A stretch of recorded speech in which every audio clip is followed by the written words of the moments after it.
एक बेरा व्यक्ति अपने दोस्त के यहाँ मिलने गया, मित्र के मिलने के लिए। अब मित्र बहुत दिन का बीमार था, इसको मालूम पड़ गया कि मेरा दोस्त बीमार है, चलो मिल आऊँ। वो बेहरा आधा बेहरा सुनाई आधा दे आधा। अब ये वहां पहुंच गया।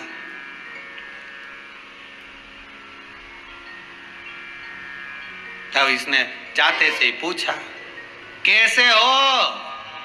अच्छा, जो आधे बेरे होते हैं ना, वो समझते हैं दुनिया भी बेरी है, तो वो थोड़ा चिल्ला के ही बोलते हैं अच्छी दमदार, कैसे हो? और जो बेचारा खटिया पे पड़ा था दर दरा, वो तो कह रहा मर रहा है। अब ये समझे, इनको तो अब ये प्रस्तुत तो होने नहीं दे रहे कि हमको सुनाई नहीं देता, तो इनको लगा कि ये बोल रहा है कि अच्छे है, तो इन्होंने भी कह दिया बस भगवान तुमको ऐसे ही रखे। अब इसको तो काटे खून नहीं कि हम तो खटिया पे पड़, क्या कि भगवान तुमको ऐसे ही रखे। फिर इन्होंने पूछा कौन से डॉक्टर का इलाज चल रहा है? अब इसको तो गुस्सा तो आ रही थी, क्योंकि इसने ऐसा क्यों बोला कि ऐसे ही दो भगवान तुम्हें ऐसे ही रखे, तो इसने भी कह दिया यमराज का चल रहा है। अब ये भी बेरा समझ में था, बहुत अच्छा डॉक्टर है,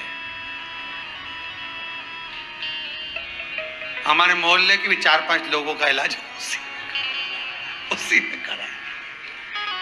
अब इसको अब ये प्रस्तुत नहीं होता है कि मेरे को सुनाई नहीं देता, बहुत अच्छा डॉक्टर।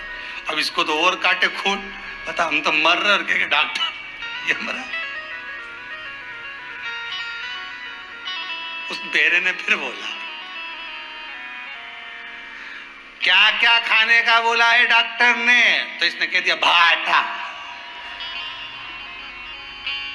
अब ये बेरे को वो कुछ बोले तो इसको सुनाई तो दे ही नहीं, तो इसने कह दिया वैसे तो हल्का ही भोजन है, वैसे तो हल्का ही।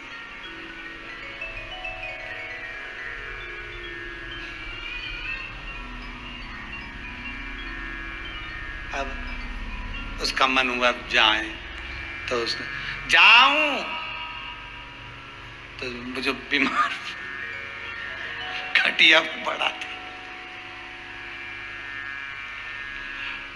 उसने कहा राम राम,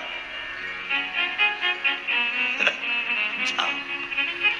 अच्छा तुम बोल रहे हो तो और थोड़ा रुक जाता हूं, उसके तो निपटा के ही जाएगा, प्रस्तुत नहीं होने देता कि हम बेरे हैं, प्रस्तुति नहीं। पहले की माताएं कितनी चतुर होती थी, कितनी चतुरता होती थी पहले की माताओं में। आप भी देखना, आपके गांव के आसपास में, आपके मोहल्ले में, आपके पड़ोस में, आपके रिश्तेदारों में पुरानी पुरानी माताओं को देखना, आज भी पर्स नहीं रखती, पैसे को पल्लू में बांध के रखती। बोलो सही है कि गलत है? पहले की माताएं पर्स नहीं रखती थी, पैसे को पल्लू में बांध कर रखती थी। और आज की माताएं क्या करती है, वो चामड़े के पर्स में पैसे को रख देती है। मालूम पड़े कथा सुनने जा रही थी, कहीं जा रही थी, सब्जी वाले के यहाँ जा रही थी, कहीं बाजार जा रही थी, और ऑटो में बैठ के गई, मालूम पड़े वो चामड़े का पर्स ऑटो में ही छूट गया। कथा में जा रही थी, मालूम पड़े वो चमड़े का पर्स वहीं छूट गया। बोलो सही है कि गलत है? आप लोग जितने लोग सुन रहे हो, आपका भी कभी ना कभी पर्स तो छूटा ही होगा, चाहे ठेले पर छूटा हो, कपड़े की दुकान पर छूटा हो, ऑटो में छूटा हो, घर पर छूट गया, बाजार जाते जाते घर पे ही छूट गया, कहीं ऑफिस में छूट गया, कहीं ना कहीं तो छूटा होगा। वो चामड़े का पर्स कहीं ना कहीं तो रहा होगा।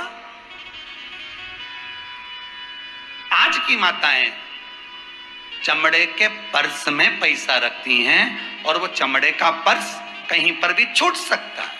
पर पुरानी माताओं से ज्ञान ले लो, पैसे को पल्लू में बांध कर रखो तो ये पल्लू कहीं छूटे? अरे बोलो तो सही, कहीं नहीं। तुरंत ऑटो वाला बोला जरा जी दो 20 रुपया दो, ले 50 का रख ले, 30 रुपया मुझे वापिस दे दे। उसने 30 दिया, इन्हें फिर बांध लिया तुरंत। अब पर्स तो कोई चुरा भी सकता है, पर्स तो कोई निकाल के भी ले जा सकता है, पल्लू ले जाएगा? अगर इसके पल्लू को हाथ लगाया तो बाजू वाले घूम देगा। तो हाथ तो लगा।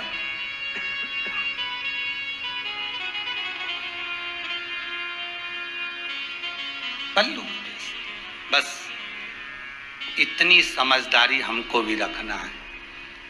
ये शिव महापुराण की कथा को इस चमड़े के पर्स में नहीं रखना है। कायम है, चमड़े के पर्स में बिल्कुल मत रखो, क्योंकि ये चामड़े का पर्स तो यहीं छूट जाएगा। पल्लू आत्मा, पल्लू क्या है? ये आत्मा। इस शिव पुराण को इस आत्मा में संजो कर रखो तो उस परमात्मा तक चली जाएगी। ये आत्मा जाएगी। कोई आप हरिद्वार घूमने के लिए गए, आप त्रिवेणी दर्शन के लिए गए, आप गंगोत्री गए, आप कहीं गंगा का स्मरण करने के लिए गए हो, आप गौमुख तक पहुंचे हो और गंगा को अगर भर कर लेकर आ रहे हो और अच्छे घूमते समय तुम गंगा को लेकर आए हो, तो वो गंगा जली आप अपने घर में रखो। तुम्हारा मन पड़े तब खोलो, तुम्हारा मन पड़े तब खोलिए। पर किसी के मरने के बाद, किसी के मृत्यु के बाद अगर आप अस्थि विसर्जन करने हरिद्वार गए हो, अस्थि विसर्जन करने के लिए त्रिवेणी गए हो, अस्थि विसर्जन करने के लिए काशी गए हो और वहां से अगर गंगा जल भरकर लेकर आए हो, तो उसको जब आप 12वां 13वां का क्रम करें तो उसी के साथ उसको खोल लीजिए, ज्यादा नहीं रोकना उसको। मृत्यु के पश्चात जो गंगा जल भरकर लाया जाता है उसको तुरंत खोला जाता है। जब आपके यहाँ यज्ञ हवन हो जाए, सब अच्छे से हो गया, उसके बाद फिर क्यारी कर कर फिर गंगा जल को खोल लेना। पर ज्यादा उसको रखा नहीं जाता। जो मृत्यु में भरकर लाया गया गंगा जल है, मृत्यु के समय पर जब जीव को हम छोड़ कर आए, अंतिम संस्कार करने के बाद जो अस्थियों का विसर्जन कर कर हम गंगा जल लेकर आए, उसको तुरंत खोलना है और तुरंत उसका वितरण होना। उसको बहुत समय नहीं रखना। कहते हैं फिर वो गंगा जल जो मृत्यु के समय पर भर कर लाया गया है, अस्थि विसर्जन के समय पर भर कर लाया गया है, वो गंगा जल घर के अंदर रखा रहता है। तो गंगा छटपटाती है, कहती है मुझे उस जीव के कल्याण के लिए बाहर निकालो, पर हम उसको भर कर रखे रहते हैं, पर उसको तुरंत खोल कर निकाल कर वितरण कर दिया जाता है। वो गंगा आप ऐसे घूमने जाओ, खूब प्रेम से गंगा जल लाओ, खूब आनंद से लाओ। अस्थि विसर्जन करने जाओ तो भी गंगा जल लाओ, मना नहीं है, पर उस गंगा और उस गंगा का आनंद वही। एक त्योहार आता है ना अपना, हरतालिका तीज, माताएं शिव जी का पूजन करती है, उस दिन कुछ नहीं खाती है। एक करवा चौथ का दिन भी होता है जिस दिन माताएं कुछ नहीं खाती है। ये अगर व्रत बनाया गया है, ये व्रत अगर निर्मित किया गया है और माता पार्वती के द्वारा ये सारे व्रत जो बनाए गए हैं, इन व्रतों को अगर हम ध्यान दें, इन व्रतों को अगर हम साधें, तो विचार करिएगा, माता पार्वती ने तो सब छोड़ दिया था, शंकर के लिए सर्वस्व त्याग दिया था। आप भी त्यागती हो, एक दिन आप भी हरतालिका तीज का हस्त नक्षत्र में आप भी व्रत करती हो, आप भी करवा चौथ करती हो, पर दिन भर भूखे रहने के बाद में जब आखिरी में पूजन का जब समय आता है तो तुम्हारी बेचैनी और बढ़ जाती है कि कैसे भी जल्दी से पूजन हो जाए, कैसे भी हम नचित हो जाए, कैसे भी एक बार ये पूजन संपूर्ण हो जाए और हम फ्री हो जाएं और बाबा की ऐसी कृपा हो जाए कि हमारी पूजन भगवान स्वीकार कर ले। पर दिन भर आप भूखे रहे, दिन भर आपने भोजन नहीं करा, दिन भर आपने पानी नहीं पिया, दिन भर आप कुछ नाश्ता, फलाहार, फल फ्रूट, मिठाई, चाय, नाश्ता कुछ भी नहीं ग्रहण करे, और शाम होते होते भगवान की ऐसी लगन लगाकर कि अब बस पूजन होना है, जल्दी तैयार भी होना है, पूजन हो जाए, जल्दी से मैं नचित हो जाऊं, आधा घंटा 1 घंटा जो भी पूजन होगी उसके बाद मैं कुछ ना कुछ ग्रहण कर लूंगी। दुनिया का एक व्रत है, दुनिया का एक व्रत है जो नारी का पति नहीं रहता उसके बाद भी करना पड़ता है और पूजन भी करना पड़ती, साधना भी पड़ता है। दुनिया का एक व्रत है और वो है हरतालिका तीज का व्रत। कौन सा व्रत है? हरतालिका तीज का व्रत। पति अगर चला भी गया तो पत्नी को वो हरतालिका तीज का व्रत करना पड़ता। क्यों? किस लिए कहा गया? ये ब्राह्मण विद्वान, चतुर विद्वान ब्राह्मणों ने पोथी में लिख दिया कि करना पड़ेगा। यह व्रत छूटता नहीं है, आखिरी तक नहीं छूटता, प्राण जाए तब तक नहीं छूटता, इसको तो करना पड़ेगा, भले पलंग पर पड़े रहो। पर हरतालिका तीज साथ देगा, इसको करना पड़ेगा, ये व्रत छूटता नहीं है। क्यों कहा? उसका कारण केवल इतना है, अगर जीव चला भी गया, पति चला भी गया, तो शंकर को अपना बनाकर ऐसा अनुमोदन करना कि अगली बार ये बेधव्यता का भाव होना है, अखंड चूड़ा पहनकर, मांग भरकर, सिंदूरा भरकर मैं इस धाम से जाऊं, इस पृथ्वी से जाऊं। ये भाव रखा जाए। सारे व्रत बाद में समाप्त हो सकते हैं जाने पर केवल हरतालिका तीज का व्रत कभी समाप्त नहीं होता, अंतिम सांस तक, अंतिम श्वास। और आप जितने आस्था चैनल पर कथा सुन रहे हो, फेसबुक यूट्यूब पर सुन रहे हो, आपके भी मोहल्ले में होती होगी हरतालिका तीज पूजन। तो ये साध्य है, साध्य। अब कोई आपसे कह दे कि पूजन करने के बाद भी आपको चाय नहीं पीना है, पूजन करने के बाद भी आपको पानी ग्रहण नहीं करना है, भले पति का मुख चलनी में देख लो है, भले पति की भी पूजन कर लो, पर इसके बाद भी आपको कुछ नहीं खाना पीना, पर मन लगेगा क्या? नहीं, कि अब हमने पूजन कर लिया, अब हमको थोड़ा थोड़ा प्राप्त होना चाहिए, अब हमें थोड़ा मिलना चाहिए। बार बार उमड़ कर आता है कि मुझे चाय पी लेना चाहिए, पूजन हो गई है, हरतालिका तीज का थोड़ा सा पूजन हो गया है तो मुझे चाय पी लेना चाहिए, मुझे थोड़ा सा ये भाग ग्रहण कर लेना चाहिए, मुझे प्रसाद ले लेना चाहिए, मुझे कुछ पा लेना चाहिए। उदर की तृप्ति भोजन से, पर आत्मा की तृप्ति भजन से। एक संत एक लोटे को, एक कलश को प्रतिदिन मांजते थे, प्रतिदिन, और खूब अच्छे से मांजते, तो लोटा चमकता भी था खूब जोरदार। आप किसी बर्तन को रोज मांजोगे तो चमकेगा कि नहीं चमकेगा? अरे बोलो तो, जितने आस्था पर कथा सुन रहे हो, जितने फेसबुक यूट्यूब पर श्रवण कर रहे हो, दिल से तो बोलो। बर्तन को अगर रोज मांजोगे तो चमकेगा, प्रतिदिन मांजोगे तो चमकेगा, चाहे वो चांदी का हो, पीतल का हो, एल्युमिनियम का हो, कांसे का हो, स्टील का हो, उस बर्तन को अगर आप रोज मांज रहे हो तो वो चमकेगा। अब शिष्य बोला, गुरुदेव या आप क्या करते रहते हो, रोज बर्तन मांजते हो, रोज कलश मांजते हो, रोज रोज मांजने की क्या जरूरत है? जिस दिन अगर काम में लेना है कि आज हमको पानी चढ़ाने जाना है या आज हमको भगवान का स्नान करने जाना है, तो उसी दिन इस पात्र को क्यों नहीं मांजते?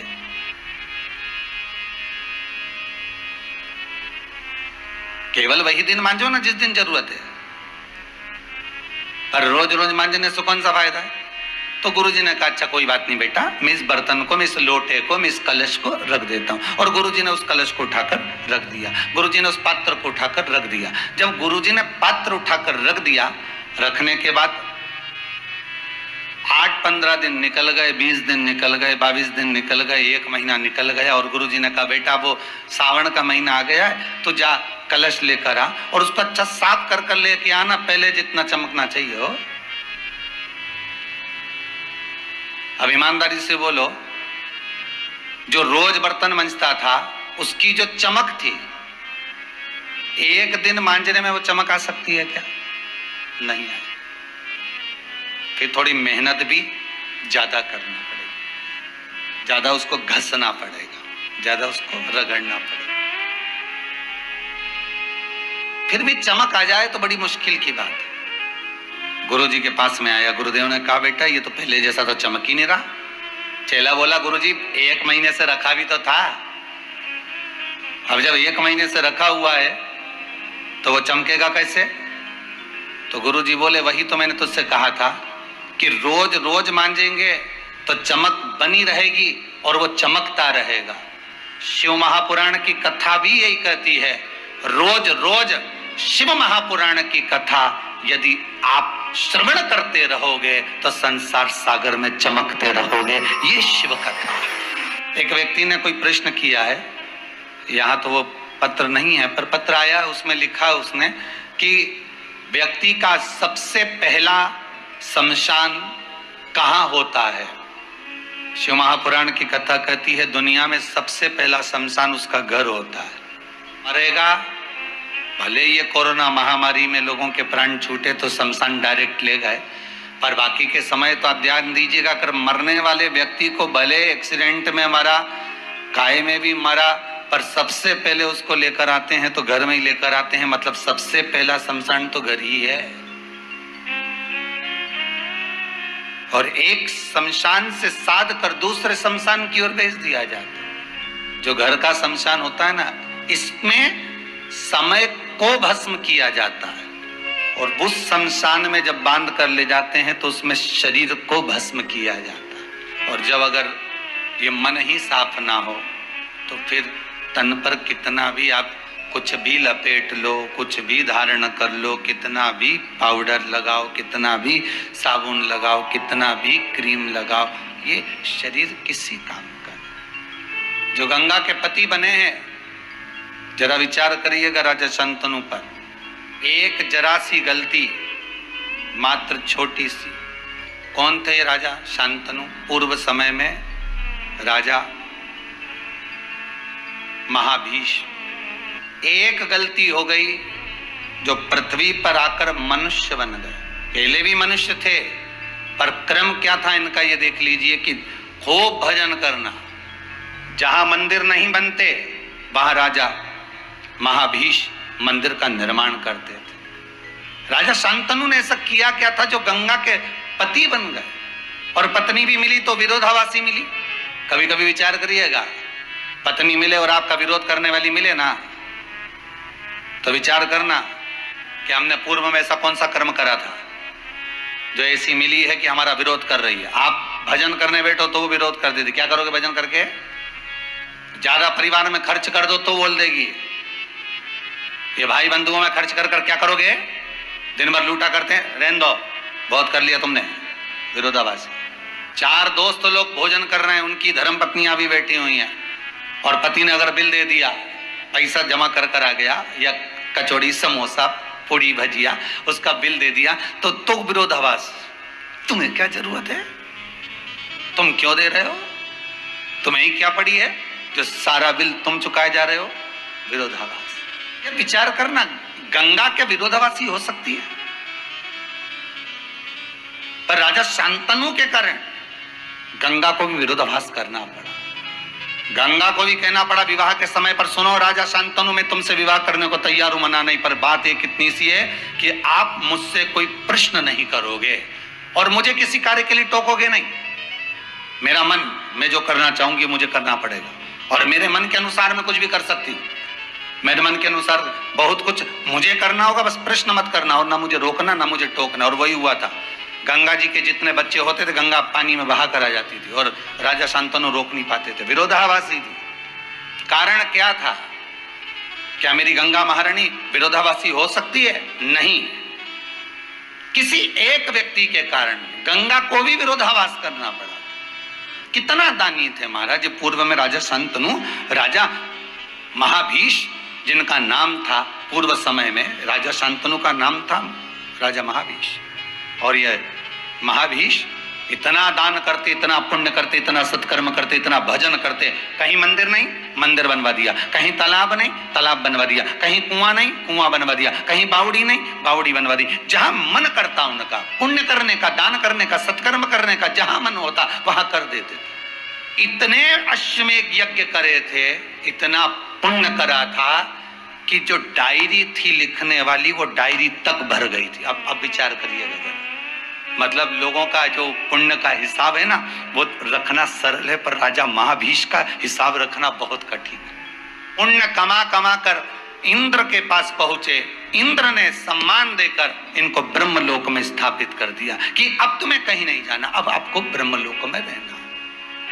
और ब्रह्मदेव के कमंडल में जो गंगा विराज रही थी, उसने सुंदर कन्या का रूप रखकर, सुंदर स्त्री का रूप रखकर, इतनी सुंदर वस्त्र धारण कर कर, आभूषण को पहनकर मां गंगा जैसे ही कमंडल से बाहर निकलकर जाने लगी, इतने में जैसे ही गंगा निकली और गंगा कमंडल से निकलकर जा रही थी, निकलते समय पवन का वेग चला, और पवन का वेग चला तो गंगा मैया का जो साड़ी का पल्लू था, जो एक वस्त्र था, वो थोड़ा सा उड़ा। वस्त्र उड़ा, गंगा जी के मस्तक से वस्त्र नीचे हो गया। जितने देवता उस सभा में विराजमान थे, जितने देवता उस सभा में बैठे थे सबने अपने नेत्रों को नीचे कर लिया। कितना सुंदर संवाद है इस गंगा महारानी का। शिव महापुराण के इस संवाद को जिंदगी भर याद रखना। जितने भाई, जितने माताएं, जितने बच्चे, जितने बुजुर्ग, जितने युवान बहन भाई जितने कथा को सुन रहे हैं, इस कथा को अपनी जिंदगी में जरूर उतारना।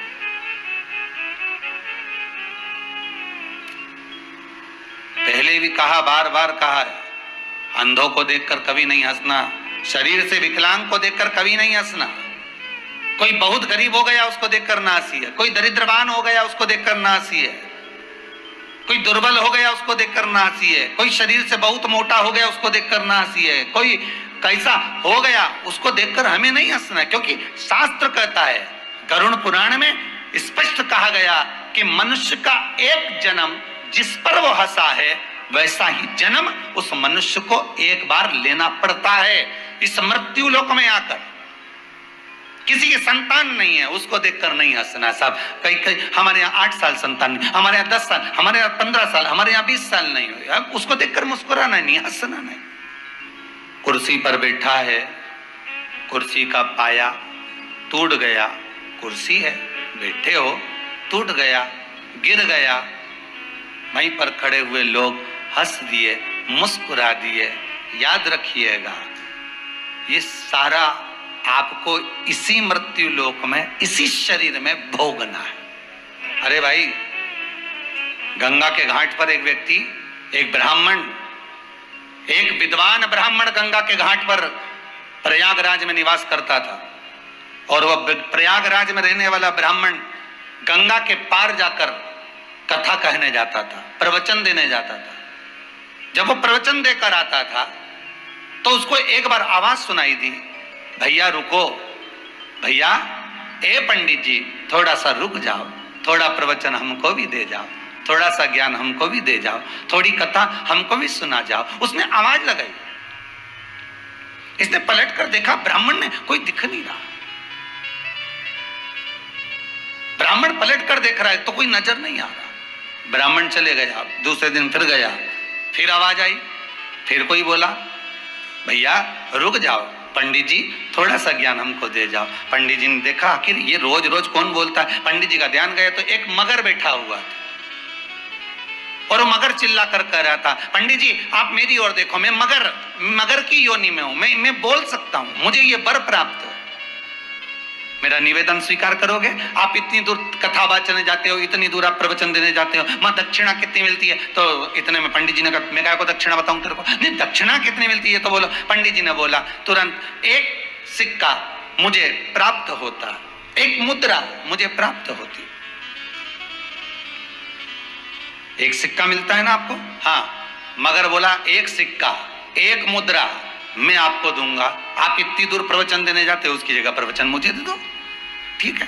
पंडित जी तो बड़े खुश हो गए, इतनी दूर नाव से जाओ, पैसा लगाओ, उसकी जगह यहीं की यहीं मुद्रा मिल रही, यहीं की यहीं सिक्का मिल रहा। पंडित जी ने उस मगर को प्रवचन देना चालू कर दिया। मगर रोज एक सिक्का सोने का निकाल कर दे देता और सोने का सिक्का पंडित जी लेते घर चले जाते। आज मगर के मन में कथा सुनते सुनते ज्ञान उपज गया और ज्ञान उपजा तो मगर ने विचार करा कि मेरे में जो ज्ञान प्राप्त हुआ ये पंडित जी के द्वारा प्राप्त हो गया। पंडित जी से कहा, पंडित जी अब मेरा मन होता है कि मैं इस गंगा से त्रिवेणी तक जाऊं और त्रिवेणी में गोता लगाकर अपने जीवन को अब समाप्त कर दूं। अब मेरे जीवन में कुछ नहीं बचा, मैंने कथा सुन ली, प्रवचन सुन लिया, सब कुछ प्राप्त कर लिया, अब मुझे यहां नहीं रहना, अब मैं गंगा छोड़कर त्रिवेणी में जाकर अपने शरीर को छोड़ूंगा। पर मेरा एक मन है, जिस घड़े में से मैं सिक्का निकाल कर लाता था वो घड़ा मैं आपको देना चाहता हूं, आप उस घड़े को रख लीजिए जिससे आप आनंद पाएंगे। पंडित जी तो खुश हो गए, भले कथा नहीं करना पड़े, भले प्रवचन नहीं करना पड़े, पर घड़ा तो मिल गया नहीं, सोने से भरा हुआ। पंडित जी ने घड़ा लिया, लाओ जरा ला के दो। पंडित जी को घड़ा दिया। पंडित जी इतने खुश होकर, इतना ठाका लगाकर, मुस्कुराकर जाने लगे, अब ये जाए त्रिवेणी नहाए और मैं घड़ा लेकर जाऊं। और पंडित जी घड़ा लेकर जैसे ही जाने लगे, इतने में मगर खूब तेज ठाका लगाकर हंसा। जैसे ही हंसा तो पंडित जी ने पूछ लिया कि तू हंस क्यों रहा?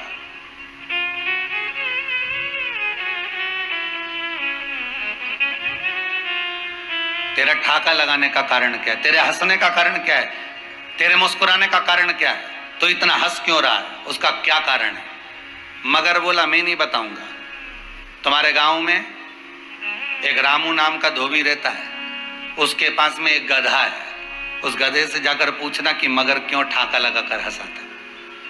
पंडित जी ने मन में सोचा, मैं इतना विद्वान पंडित, लोग मुझसे पूछने आते कि मकान कब बनाऊं, छोरा छोरी का ब्याह कब करूं, कब मुंडन करूं, कब ये करूं, कब वो करूं, और मैं गधे के पास जाकर पूछूं कि मगर क्यों हंसाता ठाका लगा। मैं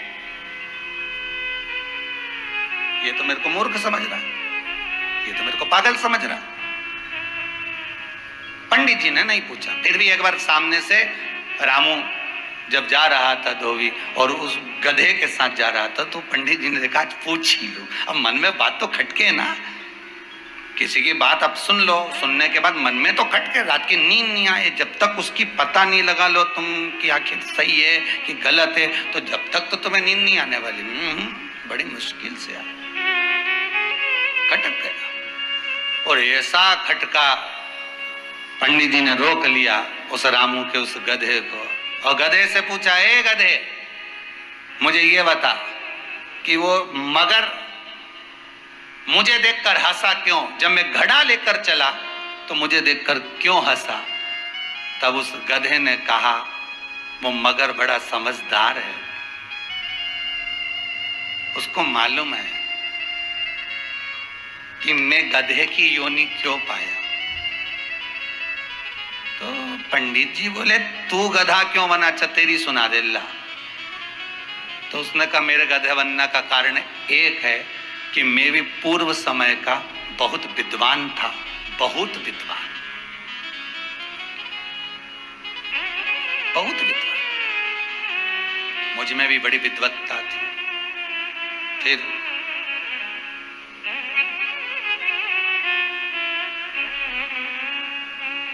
मैंने भी बड़ी विद्वत्ता प्रदान करी लोगों को,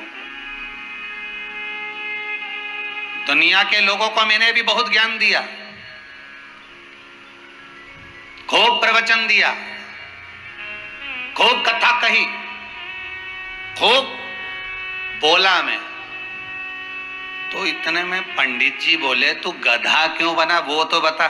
तो क्या वही तो बता रहा हूं, मैं भी बहुत विद्वान था, मैं भी प्रवचन दिया, मैं भी कथा किया, मैंने भी खूब ज्ञान दिया, खूब ज्ञान दिया। एक बार मेरे को भी कलश मिल गया, घड़ा मिल गया, जिसमें खूब रतन मिल गए, सोना चांदी मिल गया, मैं लेकर आ गया, मैं भी लेकर आ गया।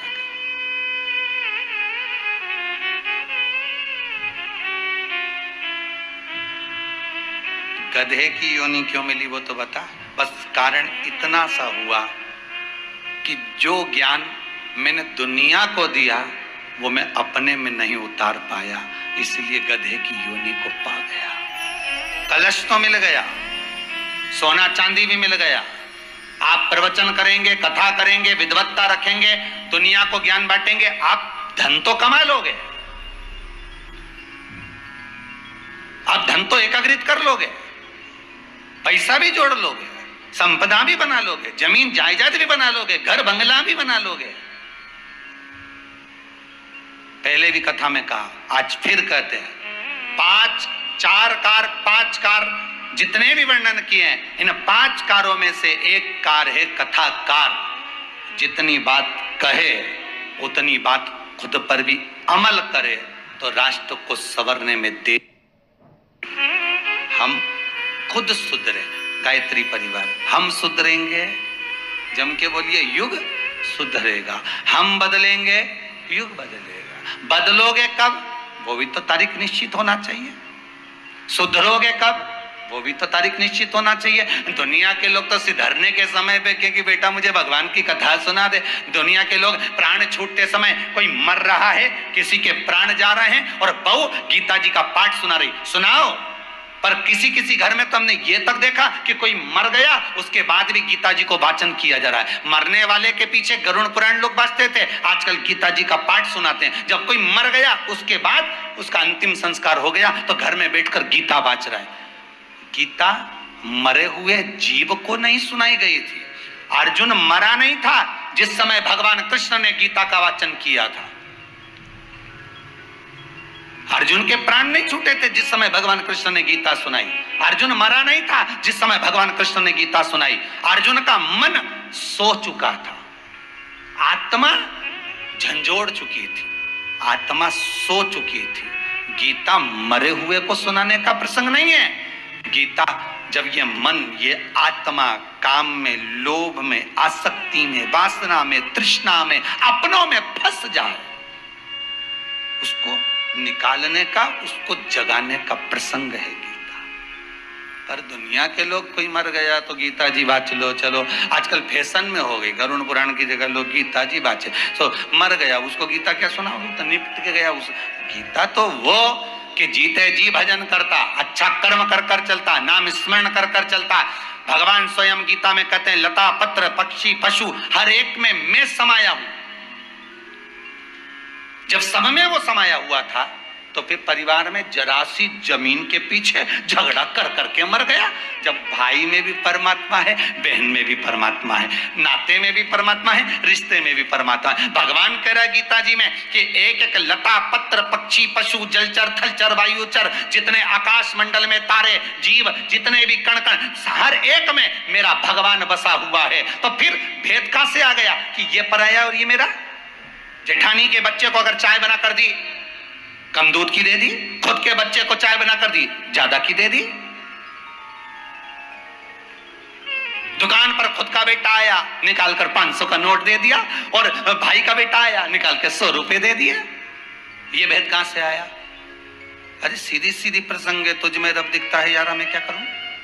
हर एक में अगर भगवान बसा हुआ है, गीता के शब्दों पर अगर हम चले, हर एक में परमात्मा अगर बसा हुआ है, हर एक के भीतर अगर परमात्मा समाया हुआ है, तो हमारे भीतर ये कपट, हमारे भीतर ये छल, हमारे भीतर ये बेईमानी कहां से आ सकती। पहले कहा था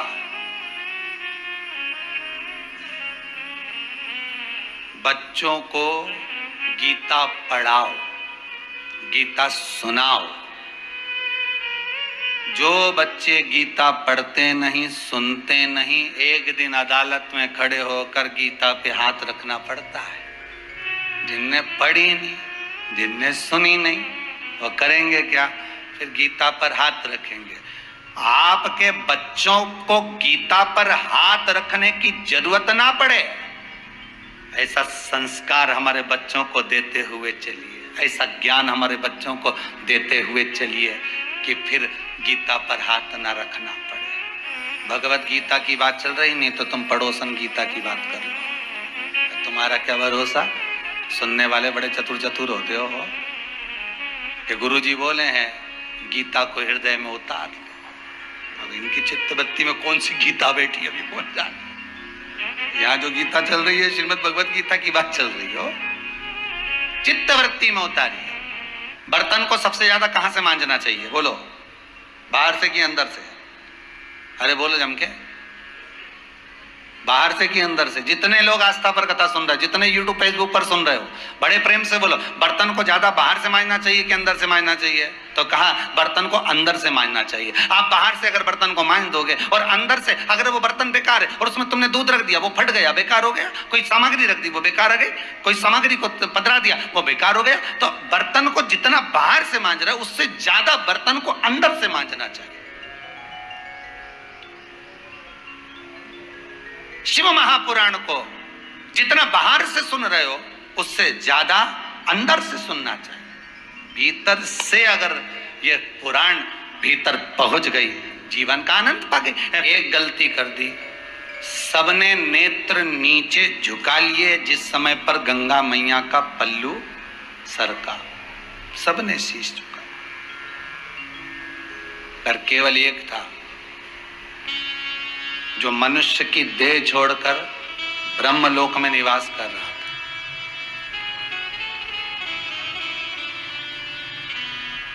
राजा महावीश।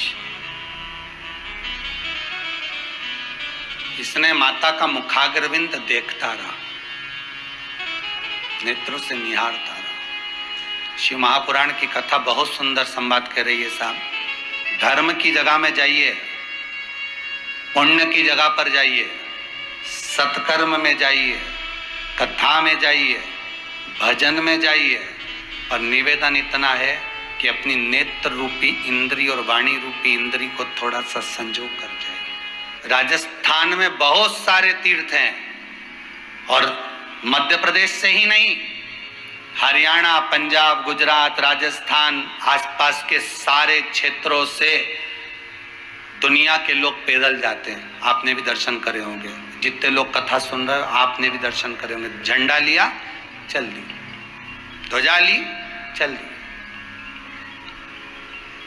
कई लोग दर्शन करने के लिए जा रहे हैं, कई लोग पैदल चलकर जा रहे हैं और अपनी बड़ी मस्ती में चले जा रहे हैं। मैं दंडवत करता हूं ऐसे जाने वालों को जो पैदल पैदल भगवान के दर्शन करने के लिए दिल से जा रहे हैं। पर उसमें भी कई लोग छल करना जानते हैं, कई लोग ऐसे भी हैं जो वहां जाना नहीं चाहते, परंतु उन्होंने झंडा उठाया, चल दिए। उनने विचार करा 2-4 लोगों को साथ ले लेते हैं, पोटला पोटली बांध के जब चलेंगे, किसी को हाथ देकर गाड़ी वाले को रोकेंगे, साइड में दुकान वालों को रोकेंगे, थोड़ा सा पैसा, भैया हम जा रहे हैं, वहां तक जा रहे हैं, जरा हमको भोजन का दे दो, थोड़ी व्यवस्था कर दो।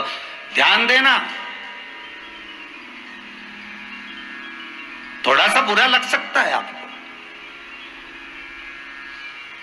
पर कुछ के चक्कर में जो ईमानदारी से जा रहा है ना, वो आपके सामने कभी हाथ नहीं फैलाएगा। बहुत ध्यान दीजिएगा महाराज। जो झंडा लेकर, ध्वजा लेकर जो बाबा के दर्शन करने जा रहा होगा, प्रभु के दर्शन करने, वो आपके आगे कभी हाथ नहीं फैलाएगा।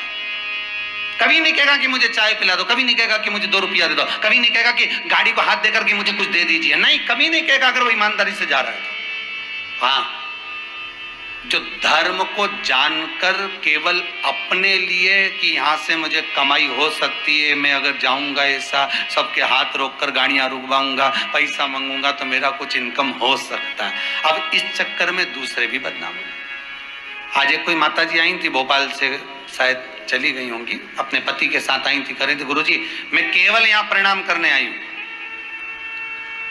इस कुबेरेश्वर धाम को मैं नमन करने आई हूँ। 3 महीने पहले आई थी, एक कामना कर कर गई थी और बाबा ने मेरी उस कामना को स्वीकार कर लिया। मेरा ऐसा काम हो गया, इतना दे दिया बाबा ने कि अब मुझसे बटोरा ना जाए। मैं उसको प्रणाम करने। आप अगर उसके हो गए, मान लो आप परमात्मा के हो गए और परमात्मा आपका हो गया, तो आपको किसी के आगे हाथ फैलाना पड़ेगा क्या? किसी के आगे नमन करना पड़ेगा? भैया आप दीजिएगा, ये कहेगा?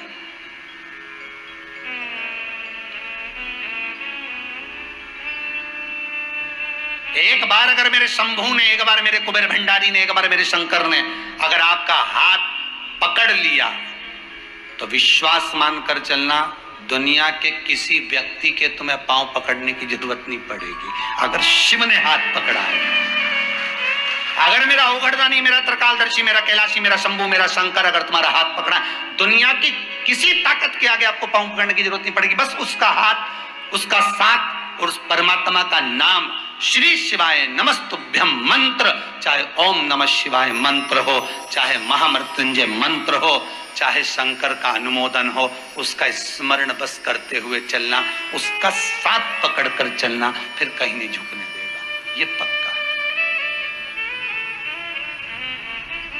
जब मेला आता है ना, जब तुम्हारे घर के वहां पर बहुत बढ़िया जोरदार बैंड बाजे निकले, खूब भीड़ हो रही हो, खूब जोरदार मेला भराया हुआ, खूब मेला भराया हुआ, और छोटा सा बच्चा है, छोटा सा बच्चा है, उस छोटे से बच्चे को मेला नहीं दिख रहा, तो पिताजी क्या करेंगे? जम के बोलिए जरा, पिता क्या करेंगे? उसको गोदी में ले लेंगे, गोदी में लेंगे, कंधे पे बिठाएंगे, कंधे बिठा कर ऊंचा कर उसको मेला दिखाएंगे, उसको सब कुछ। भगवान भी ऐसा ही है। अगर हर जगह पर आपके दुख में, सुख में, परेशानी में, कष्ट में आप अगर परमात्मा को पिता मानते हो, शंकर को दादा मानते हो, शिव का अनुमोदन कर कर चलते हो, शिव को पिता मानकर चलते हो, शंकर को अगर पिता मानकर चल रहे हो, शंकर का अनुमोदन कर कर चल रहे हो, शिव का स्मरण कर कर चल रहे हो, शिव का नाम जाप कर कर चल रहे हो, तो ये विश्वास रखना, कितनी भी भीड़ हो, तुम्हारे साथ में तुम्हारा जगत का पिता जगदीश्वर मेरा शिव चल रहा है, विश्वनाथ चल रहा है। जगत की भीड़ में अगर तू घूमने की ऐसी कतार में आ गया कि ये खो जाएगा, इसको कष्ट बहुत आ गया है, तो विश्वास रखना मेरा शंकर तुझे तब गोदी में उठा लेगा और कब मेले का दर्शन करा देगा, तुझे भी जान नहीं पाएगा। कब शंकर गोदी में उठा ले, कब शिव अपनी गोदी में उठाकर तुझे इस संसार का दर्शन करा दे। एक गलती कर गए, गंगा जी को एक टकटकी लगाकर देखते गए, और गंगा जी को देखते गए तो ब्रह्मा जी को क्रोध आ गया, और ब्रह्मदेव ने कह दिया, हे राजा महाभीष, गजब, तूने पृथ्वी पर जाकर यज्ञ करा, अनुष्ठान करा, दान करा, पुण्य करा, सत्कर्म करा, सब कुछ करा, दुनिया भर का तूने मंदिर बनवाया, देवालय बनवाया, पर तूने ब्रह्मलोक में आकर एक गलती कर दी कि जो पुत्री गंगा है, जो मेरे कमंडल से निकल कर जा रही थी, तूने उसको गलत दृष्टि से देख लिया। मैं तुझे श्राप देता हूं कि तू मृत्यु लोक में जाएगा, फिर मनुष्य बनेगा। अब ये देवलोक तेरे लिए नहीं है, क्षमा कर। ब्रह्मा जी कहते हैं, जिस गंगा को तूने देखा है मेरी सभा में, यही गंगा मृत्यु लोक में तेरी पत्नी बनेगी, तेरा अपमान यही गंगा करेगी, और जिस दिन तेरे भीतर गंगा से द्वेष उत्पन्न होगा, तब तू इस श्राप से मुक्त होगा। और वही राजा महाभीष शांतनु बने। शांतनु बने तो उनके बनने का भी क्रम कुछ अलग ही था।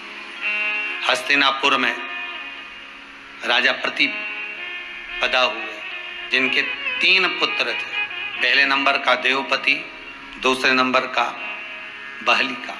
देवपति राजा प्रतिपदा का पहला पुत्र है, जिसके शरीर में कुष्ठ रोग हो गया था और जिसने सब कुछ त्याग दिया था और गंगा जी के घाट पर भगवान का भजन करने के लिए चला गया। दूसरे नंबर पर ब्रह्मलिका, जो सब कुछ छोड़कर भगवान का हो गया था, नाना जी के घर चले गया, फिर वहां से भगवान का।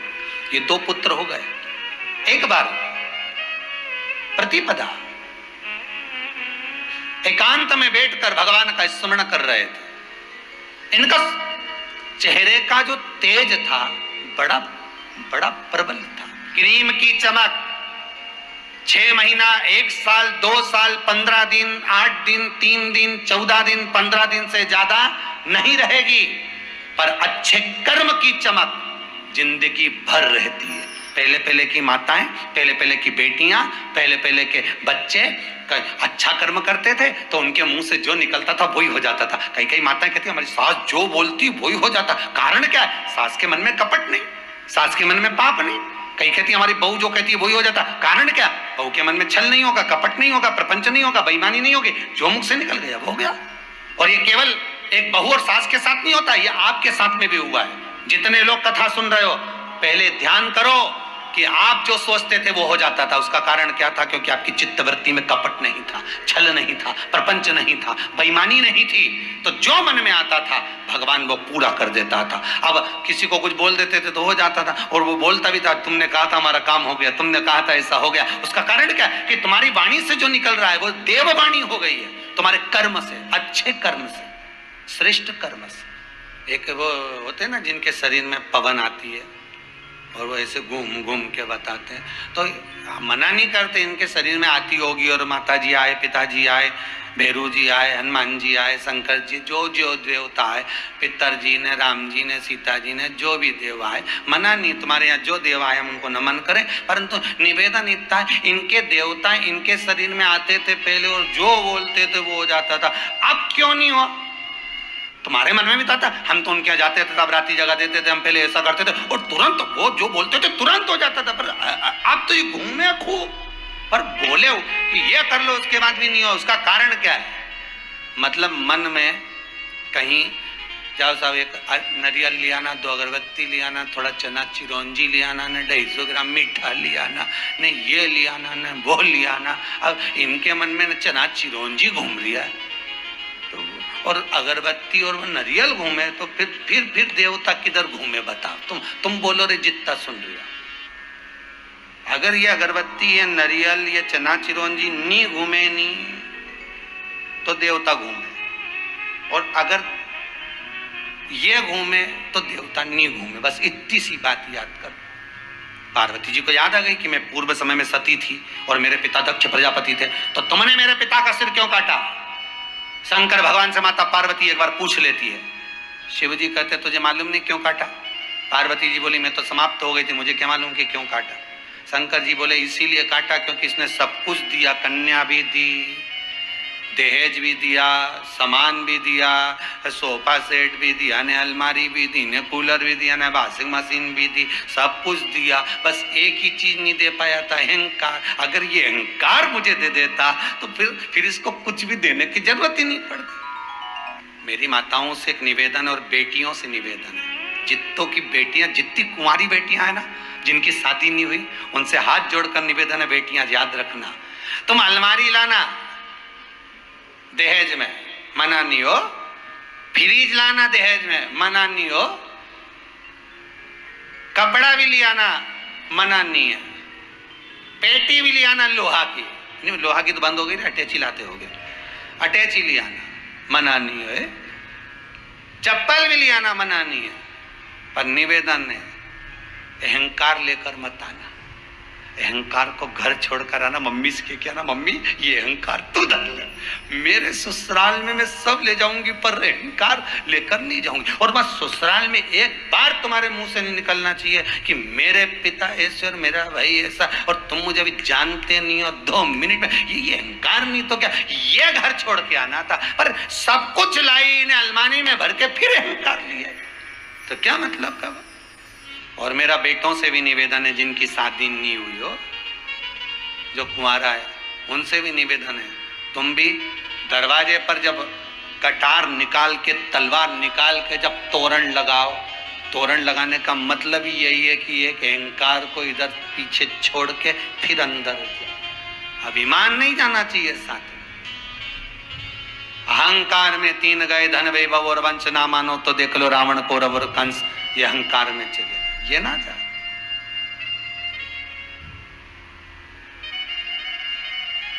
अभिमान नहीं जाना चाहिए। और वो अहम प्रतिपदा,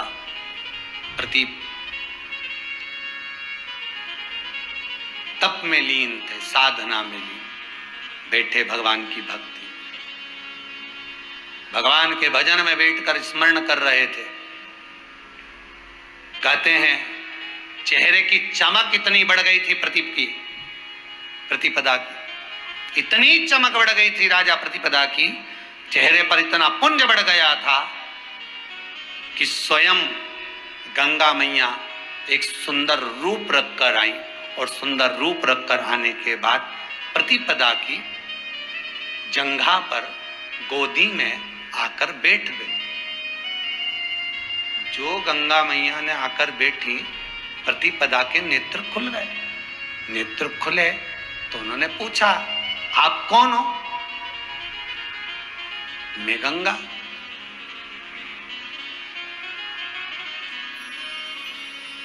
प्रतिपदा ने पूछा आप मेरे पास में क्यों आई हो, मेरे नजदीक में क्यों आई हो, आप मेरी जंघा पर आकर क्यों विराजमान हुई, मेरी गोद में आकर क्यों बैठी हो, क्या कारण है? गंगा कहती है मेरा काम ही यही है, जिसके हृदय में स्वयं नारायण बस जाता है, जिसके हृदय में शिव बस जाता है, जिसके हृदय में परमात्मा बस जाता है, गंगा कहती है मैं उसके गोद में जाकर बैठ जाती हूँ, इसलिए बैठी हूँ। क्या चाहती हो? विवाह। प्रतिपदा जी कहते हैं मुझसे आपका जो भजन है, आपका जो चित्त है परमात्मा में लगा हुआ है, इसलिए मैं आपके साथ में रहना चाहती हूं। प्रतिपदा ने कहा आप आकर बैठी हो ना, तो मेरी राइट सीधी जंघा पर आकर बैठी हो। आपको मालूम है सीधी जंघा पर सीधे हाथ की ओर कौन आकर बैठता है? बेटी, कन्या। जो मेरी पुत्री है, जो मेरी बेटी है, जो मेरी बहू है, जो कन्या है, जो मेरी पुत्री है, सीधे हाथ की ओर वही आकर बैठती है। गंगा, क्या आपको यह नहीं मालूम कि वरण करने के लिए उल्टे हाथ पर बैठना पड़ता और आप सीधे हाथ पर आकर बैठी? मैं आपसे वरण नहीं कर सकता, पर एक वचन जरूर देता हूं, 2 पुत्र तो नहीं, मेरा जो तीसरा पुत्र होगा उस पुत्र से आप विवाह जरूर करना। आपसे निवेदन है, आप मेरे पुत्र से विवाह जरूर करना। गंगा जी कहती हैं ठीक है, आपने तप साधना भगवान की करी है, उस भगवान को वचन देती हूं मैं कि आपके पुत्र से विवाह करूंगी। राजा प्रतिपदा ने ऐसा तप करा, ऐसा तप करा, पुत्र की कामना करी और प्रभु की कृपा ऐसी हुई कि इनके घर में एक पुत्र उत्पन्न हुआ जिसका नाम राजा शांतनु पड़ा। और राजा शांतनु जन्म लिए और पिता मर गए, प्रतिपदा समाप्त हो गई, शांत हो गए। कभी कभी होता है, बच्चा जन्म लिया, मर गया, किसी की आयु कम है, मर गया। हमको ये लगता है इसको जीना था, बहुत जल्दी मर गया। हमको लगता है, हम रोते हैं उस जीव के लिए, पर भगवान ने उसकी कम आयु दी, उसको अपनी ओर वापस बुला लिया। उसका कारण शिव महापुराण की कथा कहती है, भीष्म पितामह के जो 7 भाई मरे थे, तो भीष्म पितामह ने अपनी माता गंगा से पूछा था, देवव्रत ने, कि मां ये बताओ कि मेरे ये 7 भाई मरे, आप इनको मार दियो? गंगा जी कहती मैं नहीं मारी हूं, ये वसु हैं, देवलोक से नीचे आए थे तो इन्होंने प्रार्थना करी थी कि हमको ज्यादा दिन मत रखना, जैसी जन्म ले मां वैसी हमको मार देना, क्योंकि ये संसार सागर में हम नहीं पड़ना चाहते, हमें वापिस पहुंचा दे उस ब्रह्मलोक में, उस देवलोक। हमको लगता है वो व्यक्ति बहुत अच्छा था, उसको तो जीना था, वो मर गया जल्दी। कारण बगीचे में घूमोगे, जो फूल अच्छा होगा उसी को तो तोड़ोगे। भगवान भी देखता है इस पूरे बगीचे में, पृथ्वी पर कौन सा फूल अच्छा है जो ऊपर लाने पर सुंदरता का भाव दे। गुलदस्ते में कौन सा फूल लगाया जाता है जो फूल अच्छा होगा। अब तुम गुलदस्ते में नीम की डंडी लगा दो, अच्छी लगेगी। करेले का फूल लगा दो, अच्छा लगेगा। कद्दू का फूल लगा दो, अच्छा लगेगा? नहीं, गुलदस्ते में वही फूल अच्छा लगेगा जो सुंदर होगा।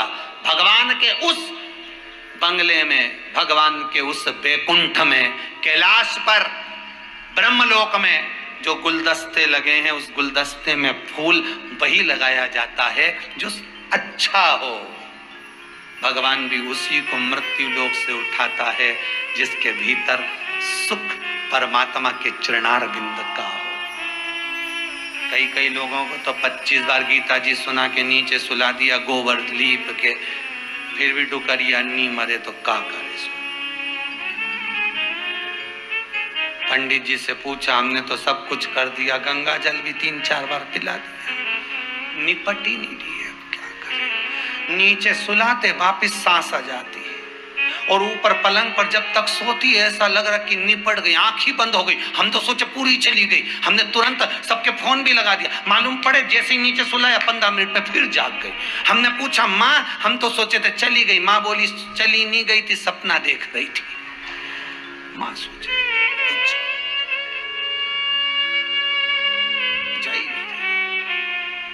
तुम्हारे अभी कोरोना महामारी में तुमने देखा होगा, जब कोई जवान व्यक्ति चले गया होगा ना, उस मोहल्ले में कोई ऐसा व्यक्ति भी पड़ा होगा, बहुत तड़प रहा होगा, सड़ रहा होगा, अवस्था भी बहुत हो गई होगी, वो पड़ा है, अभी तक पड़ा है, तो मोहल्ले के लोग ही कह रहे हैं ये चली जाती, वो बेचारा चले गया, 29 साल का था, ये 92 साल की, शरीर पूरा गल गया, बिस्तर पर गंदगी कर रही है, उसके बाद भी जीवित है, वो बेचारा चले गए। अब इनके कौन समझाए कि मां फूल देखा जाता है बगीचे का। तो भगवान भी सोचे इसको ले जाऊं ऊपर जाके फिर लड़ाई करे तो वापिस भेजना पड़े रहते दादा, इसके मत लाना करेले के फूल को। भगवान बोले फूल ला तो अच्छा लेके आ, भले जोरदार होना चाहिए। और भगवान से एक प्रार्थना जरूर करना, पलंग पर तड़फा कर, सड़ा कर, भुगता कर मत मारना। भगवान से कहना जब प्राण छूटे तो भजन करती करती, नाम लेती लेती, स्मरण करती करती चली जाऊं, ऐसी कृपा कर। तड़पाना मत, सड़ाना नहीं, पलंग पर मत पटकना। भगवान से कहना पलंग पर पटक कर मत मारना, तेरी चौखट पर पटक कर मार देना, चल जाएगा। पर पलंग पर पड़ा पड़ा जीव सड़े ने, हाथ पैर बेकार हो दिया ने, अपना इंजेक्शन वाला इंजेक्शन लगाने आए तो नस ढूंढे, नस और जम के, तो छोरे से कदम के पकड़ और जम के पकड़, अम्मा की नस ही नहीं मिले। अब इसकी नस नहीं मिले तो हरी कैसे मिले हैं? विचार तो करो।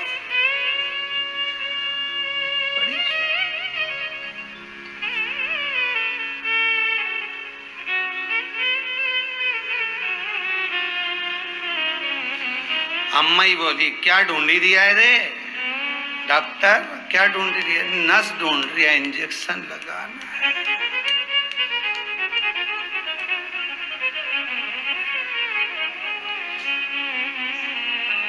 सब कुछ ढूंढा है संसार में, पर उसको नहीं ढूंढा जिसको ढूंढना था।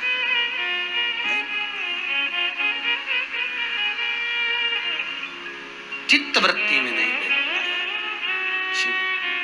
शांतनु, राजा शांतनु गंगा मैया से विवाह करना, गंगा जी का जो स्वरूप देखा इतना सुंदर था, विवाह करना चाहा, मैं आपसे विवाह करना चाहता हूं। गंगा जी बोली मैं विवाह तो कर लूंगी, पर बात इतनी सी कि मुझे बीच में प्रश्न नहीं करना, मुझे टोकना नहीं, मुझे रोकना नहीं, तो शादी करूं। शांतनु ने कहा ठीक है करो विवाह। 7 पुत्रों को ले जाकर गंगा जी ने पानी में छोड़ दिया। 8वां पुत्र देवव्रत को ले जाकर छोड़ रही थी और शांतनु ने रोक दिया। ये क्या कर रही, क्या कर रही गंगा, तुम किसको छोड़ रही? रहने दो। गंगा ने उसको उठाया, ले जाकर पानी में छोड़ा, कहा महाराज आपसे कहा था कि मुझे रोकना मत, पर आप माने नहीं। आज मुझे अपमान करना पड़ रहा है आपका। जल्दी गंगा वापस जल में समा गई। शांतनु की आंखों में जल भर गया। समय बीत गया।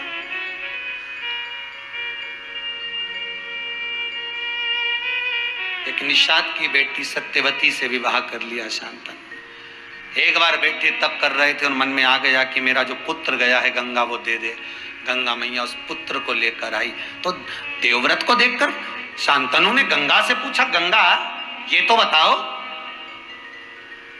गंगा एक बात तो बताओ मुझे कि जो मेरे 7 पुत्र प्राणों को त्यागे हैं, छोटी छोटी सी अवस्था थी उनकी, कुंवारी अवस्था थी उनकी, जो चले गए हैं, गंगा उन पुत्रों का मोक्ष कैसे होगा? वो कैसे मिलेंगे? वो कारण क्या?